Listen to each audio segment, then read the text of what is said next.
믿음의 사람은 자신에게 일어난 그 하나님의 일을 어떻게 이야기해야 할까요?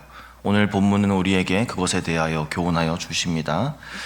리브가는 우물가에서 일어난 일을 집으로 달려가서 전했습니다. 그 소식을 들은 오빠 라반이 밖으로 나왔죠. 라반이 종을 정성껏 맞이를 했습니다. 낙타에게 먹이를 주고 또 종과 그 일행의 발을 씻을 물을 가지고 왔다. 음식을 차렸다. 이렇게 성경 기록하죠.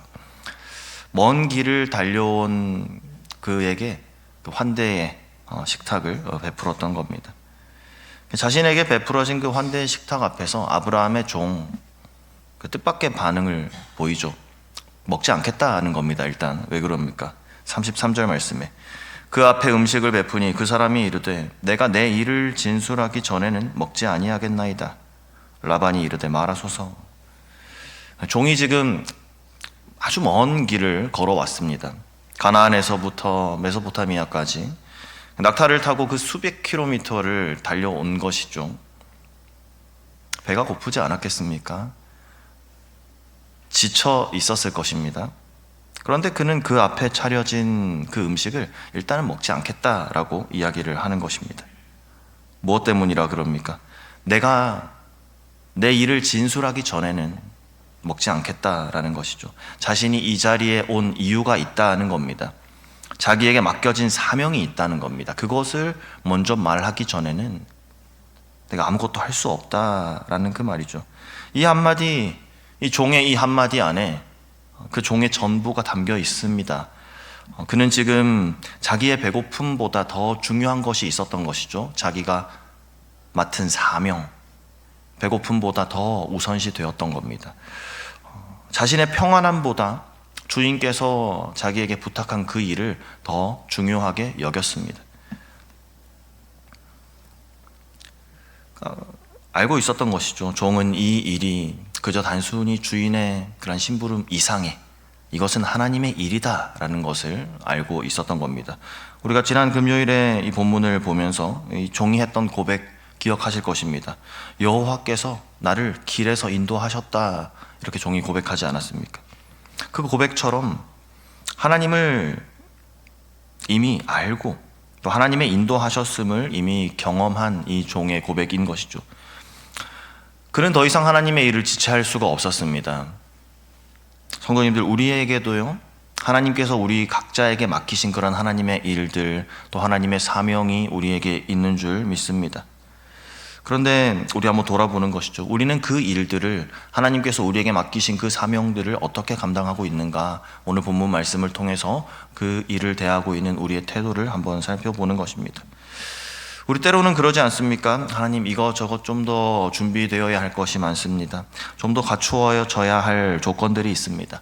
그리고 때가 되면 하겠습니다 라고 하면서 또 우리의 생각으로, 우리의 계획대로 하나님께서 맡기신 그 일들을 미루고 있는 것은 아닌지, 정말로 하나님의 때를 기다리며 우리가 기도하고 있는 것인지, 아니면 하나님의 때는 이미 주님께서는 우리에게 말씀하시는데 우리의 어떠함으로 인하여 그것을 미루고 있는 것은 아닌지 한번 말씀 앞에 우리를 정직하게 한번 세워보는 것이죠. 그리고 그 태도를 한번 돌아볼 필요가 있는 것입니다.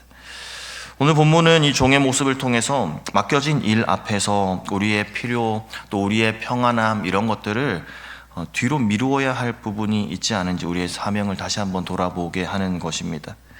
33절 말씀에 라반이 대답하죠. 내가 이 일을 말하기 전까지는 먹지 않겠습니다 라 말하니까 라반이 말하소서, 이렇게 이야기합니다. 종이 대답을 시작하죠. 34절 말씀에 그가 이르되 나는 일단 아브라함의 종입니다. 종은 자신을 소개하면서 자기 이름을 이야기하지 않았습니다. 성경 어디에도 이 종의 이름이 무엇인지는 나오지 않습니다.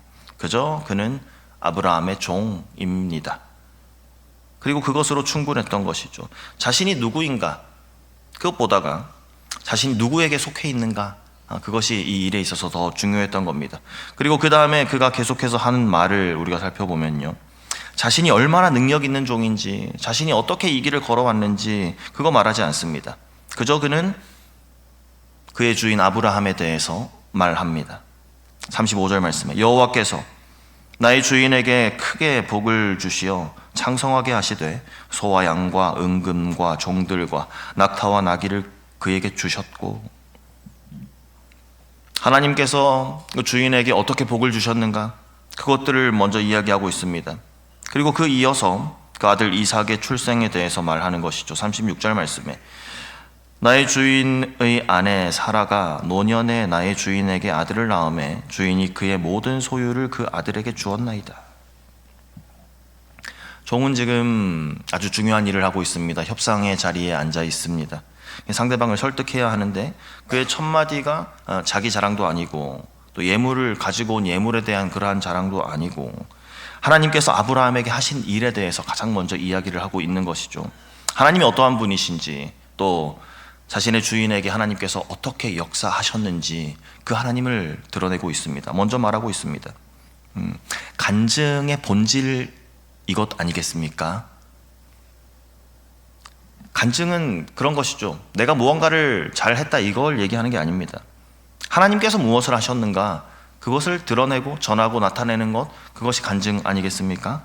내 능력을 드러내는 것이 아니라 하나님의 신실하심, 하나님의 전능하심, 그 하나님이 어떤 분이신지를 나타내는 것이 간증인 겁니다. 오늘 우리 가운데 우리가 살아가면서 만나게 하는 누군가에게 하나님을 전할 수 있는 그러한 기회를 하나님 우리에게 허락해 주신다면 우리도 이렇게 말할 수 있으면 좋겠습니다. 하나님 어떤 분이신지, 하나님 우리를 위해서 어떤 일을 하셨는지, 그것을 말하는 것이 가장 좋은 간증의 첫 문장, 또 전도의 첫 문장이 될 것입니다.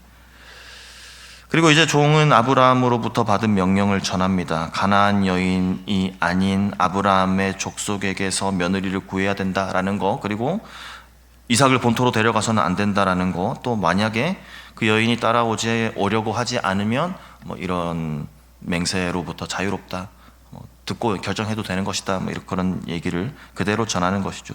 주인이 명령한 것을 하나도 빠뜨리지 않고 전하는 종의 모습을 살펴봅니다.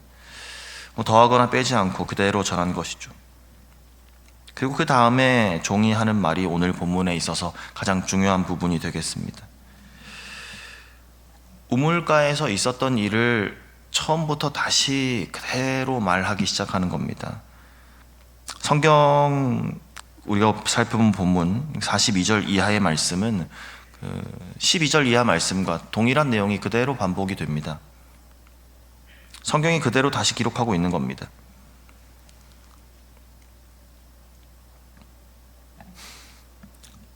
의도적으로 그렇게 기록한 것이죠.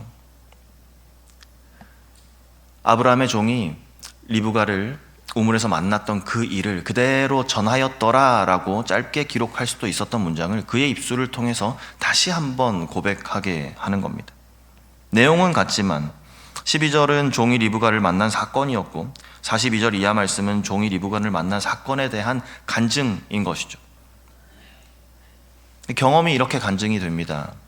언제 경험이 간증이 됩니까? 입술로부터 다시 한번 고백되어질 때 그 사건은, 그 경험은 이제 간증이 되는 것이죠. 하나님께서 하신 일을 우리 마음속에 담아두는 것, 이거 중요합니다. 그런데 하나님께서 하신 일을 우리 마음속에 담아두는 것은 그 사건에 대한 기억이고 또 경험이죠. 그런데 그것을 누군가 앞에서 우리가 다시 말하게 될 때 그것이 바로 간증이 됩니다. 그리고 그 간증은 어떻습니까? 말하는 사람에게 뿐만 아니라 듣는 사람에게 또한 역사하는 것이죠. 하나님께서는 우리 입술로부터 나온 그 말을 또한 사용하시는 것이죠. 종이 이 이야기를요 라반과 부두엘 앞에서 다시 풀어놓았을 때 그들이 어떻게 반응했었는지 우리가 말씀 속에 살펴봅니다. 50절 말씀에 라반과 부두엘이 대답하여 이르되 이 일이 여호와께로 말미암았으니 우리는 가부를 말할 수 없노라. 라반과 부두엘이 이 간증을 듣고 이렇게 고백하지 않았습니까? 이 일은 여호와께로부터 말미암은 일입니다 라고 그 간증을 들은 자들이 그렇게 고백한 것이죠. 이처럼 내가 경험한 하나님의 일하심, 그것에 대해서 우리가 말할 때 그 간증을 하나님께서 사용하시는 줄 우리가 믿습니다. 하나님께서는 전하시는 그 입술을 통해서 그 듣는 사람의 마음을 움직이고 그로 하여금 하나님을 인정하게 하시는 것이죠. 이것이 바로 하나님께서 우리를 부르시고 택하시고 또한 우리를 통하여 일하시기를 원하시는 그 하나님의 방법인 것입니다. 하나님께서는 미련한 우리의 입술을 통하여서 또 우리의 삶을 통하여 그 하나님이 전하여지게 하시고, 하나님께서는 그 우리의 전한 말을 통하여 그 사람을 움직이십니다.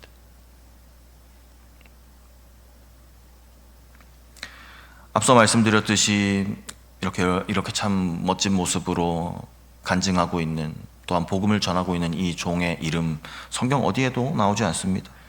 그저 그가 라반 앞에서 한 간증만이 성경에 기록되어 있는 것이죠. 오늘날 우리에게까지 전해지고 있습니다. 이 이름은 없어도 간증은 남는 것이죠. 하나님께서 하신 일을 말하는 것 영원히 남을 줄 믿습니다. 우리의 삶 속에서도요. 오늘 우리의 입술이 오늘 하루 이러한 입술 되게 하시기를 간절히 소망합니다. 아멘. 우리의 일상의 자리에서요, 우리가 만나는 사람들 앞에서요, 하나님께서 하신 그 일을 말할 때 하나님께서 내 입술로부터 나오는 그 소리를 주님 사용하여 주신다면 그것이 우리에게 영광 아니겠습니까? 하나님께서 우리의 간증을 사용하여 주시고 그 간증을 통하여서 하나님만 드러내시고 하나님만 나타나시고 하나님만 높임 받으시는, 또 우리 입술로부터 전하여진 그 하나님의 어떠하심으로 인하여 그 사람의 마음이 움직여지고 그가 눈을 들어 하나님 바라볼 수 있게 되는 그 놀라운 일에, 그 감격적인 일에 하나님 우리를 사용하여 주시기를 주님의 이름으로 간절히 축원합니다. 아멘. 함께 기도하겠습니다.